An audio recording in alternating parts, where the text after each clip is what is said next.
बिस्मिल्लाहिर्रहमानिर्रहीम। अस्सलाम वालेकुम। मैं फ़रहान अफज़ल आपके साथ इस वीडियो में बात करूंगा रोमन एम्पायर के ऊपर।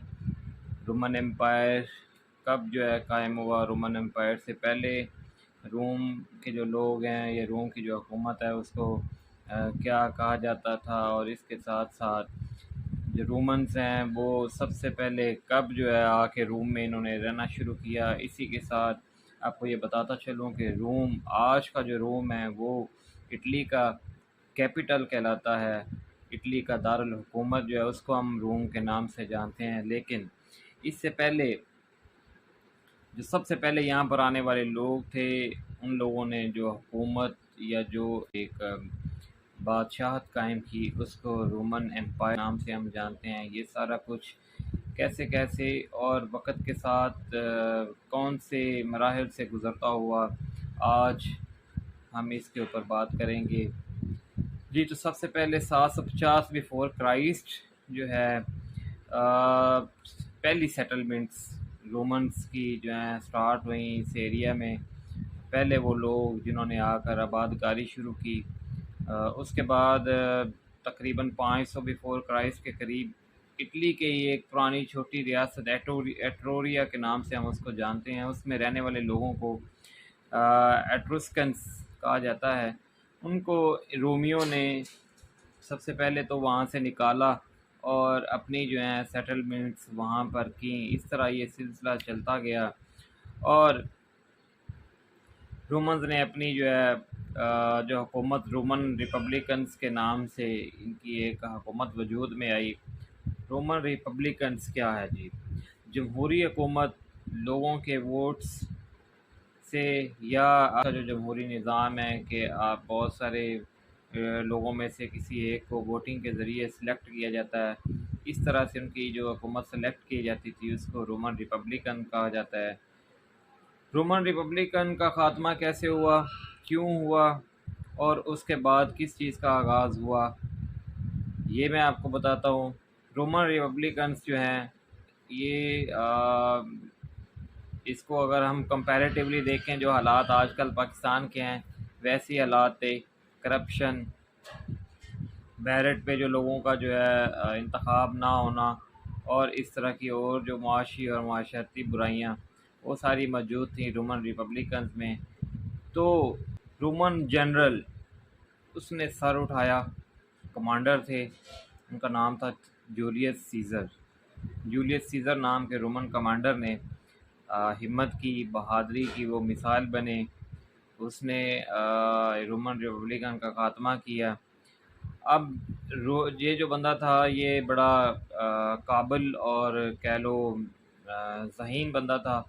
आर्मी इसके पास काफ़ी बड़ी थी और इसने रोमन एम्पायर की जो बाउंड्रीज़ हैं उसको स्विट्ज़रलैंड, जर्मनी और काफ़ी जो यूरोप के दूसरी कंट्रीज़ हैं आजकल जिनको हम कंट्रीज़ कहते हैं, वहाँ तक इसने अपने एम्पायर को फैलाया।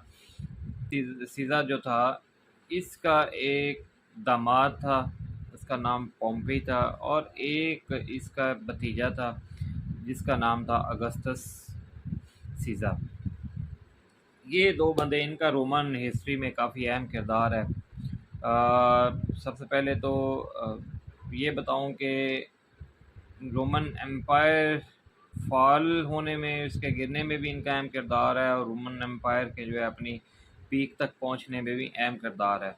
जूलियस सीज़र जो थे ये तकरीबन 100 बिफोर क्राइस्ट इनकी पैदाइश हुई, और 44 बिफोर क्राइस्ट इस बंदे ने रोमन रिपब्लिकन का ख़ात्मा किया। और फिर ये एक कदम आगे बढ़े रोमन एम्पायर की तरफ। तो अपनी बहादुरी की वजह से, अपनी फ़ौज की वजह से, आर्मी की वजह से और उस वक़्त के जो हथियार इस्तेमाल होते थे उनकी बहुतात की वजह से इस बंदे ने काफ़ी सारी कामयाबियाँ हासिल की। जो इसका दामाद था पॉम्पी, पहले इनका आपस में इत्तेहाद था, आपस में काफ़ी रुकावट थी, चूँकि उसकी बेटी का ये पॉम्पी ये भी एक जनरल था, उसकी बेटी का शौहर था। लेकिन फिर आहिस्ता आहिस्ता सीज़ा और पॉम्पी में जो इख्तलाफात आना शुरू हुए और ये एक दूसरे के दुश्मनी की हद तक जाना पड़ा इनको। उसकी वजह क्या थी? उसकी वजह थी जी जूलिया, जो इसकी बेटी थी जूलियस सीज़र की, उसकी डेथ के बाद पॉम्पे और जूलियस सीज़र के दरमियान इख्तिलाफ़ात आना शुरू हो। पॉम्पे जो है उसको उसकी असैसिनेशन के बाद, उसकी किलिंग के बाद, चूँकि जूलियस सीज़र जो है अपने आप को ये डिक्टेटर कहना इसने कहलवाना शुरू कर दिया और काफ़ी ताकतवर था, पावरफुल था। तो सिर्फ़ 1 साल ही अपनी जूलियस सीज़र की हुकूमत भी चल सकी और 1 साल के अंदर-अंदर जूलियस सीज़र की भी जो है इसको भी असैसिनेट कर दिया गया, इसको भी मरवा दिया गया। अब जूलियस सीज़र के बाद अगस्टस सीज़र, जिसको हिस्ट्री में माना जाता है कि ये फर्स्ट रोमन एम्परर, पहला रोम का बादशाह अगस्टस को माना जाता है। और ये कौन था? ये जूलियस सीज़र का ही लय पालक बेटा था, जो इसका वैसे तो रिश्ते में कहा जाता है कि ग्रेट नेफ्यू इसको कहा जाता है, लेकिन इसको जूलियस सीज़र ने पाल पोस कर बड़ा किया। और फिर बाद में ये अगस्टस सीज़र, इसके दौर में भी बहुत ज़्यादा तरक्की हुई रोमन एम्पायर की। रोम जो है वो उसकी बाउंड्रीज़ पूरे यूरोप में फैल चुकी थी और इसने बहुत सारी कामयाबियां हासिल की, अपनी पीक पर पहुंचाया रोमन एम्पायर को। अब इसके दौर में ये इसके आने वाले इससे बाद आने वाले जो दौर में जो रोम में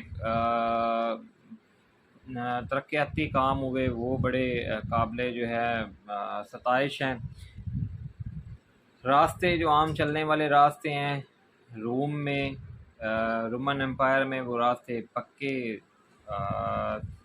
आम लोगों के लिए चलने वाले जो रास्ते हैं वो पेव्ड पाथ्स जो हैं वो पक्की ईंटों के साथ उनको बनाया गया।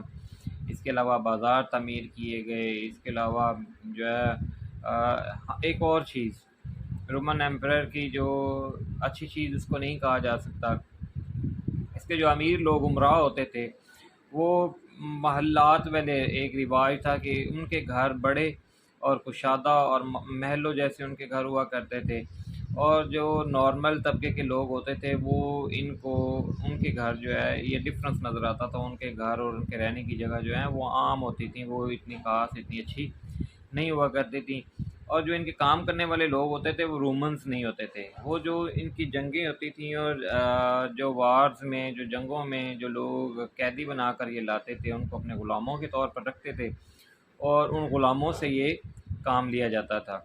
एक फिर उसके बाद ये रोमन्स जो है एंटरटेनमेंट के और इन सारी चीज़ों के बड़े ज़्यादा शौकीन थे। तो एक इन्होंने एम्फी थिएटर के नाम से कह लो, एक कॉलोसियम रोम के मरकज़ में सेंटर में इन्होंने एक एम्फी थिएटर तामीर किया जिसको कॉलोसियम कहा जाता है और आज भी ये मौजूद है। यहाँ पर ये मुख्तलिफ़ किस्म की खेलें जो हैं वो खेली जाती थी। उसमें चैरियट्स की रेस जो है वो लगाई जाती थी। इसके अलावा एक और इनका जो है बड़ा मशहूर किस्म की जो गेम, जो ताकतवर जो लोग होते थे उनको जो ख़तरनाक किस्म के जो एनिमल्स हैं जैसे कि लायन वगैरह या इस तरह के और एनिमल्स, उनके साथ टिल डेथ वाली एक लड़ाई करवाई जाती थी कि उतनी देर तक लड़ते रहना है जी जितनी देर तक कोई एक दोनों में से मर नहीं जाता।